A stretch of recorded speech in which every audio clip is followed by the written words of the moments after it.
Hi, it's Don Byer from MonsterMortgage.ca. This week we are in East York and we are just met with some clients where we're doing some construction financing. East York, like a lot of areas of Toronto, is very interesting in that a lot of clients are now staying in their homes and deciding to renovate and or build onto them. A lot of people ask, what is construction financing?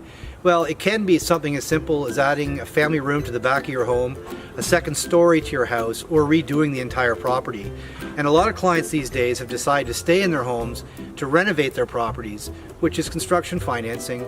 And at the end of the day, they add their existing financing with the construction financing for a new first mortgage. And the process is very simple if you understand it.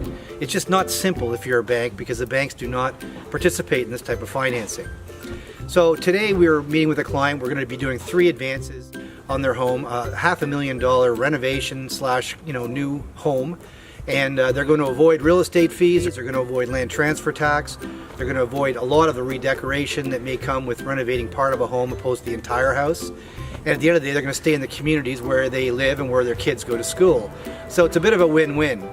In the next few years, CMHC has predicted over 75% of Canadian homeowners are planning on doing a major renovation or build to their existing property in the next 5 years. And that's simply in Toronto because of the affordability of housing and housing stock. The land costs are so expensive. In East York, where we're today, the land costs are for a 25-foot lot are $750,000 to $800,000 for land alone. So people are staying put.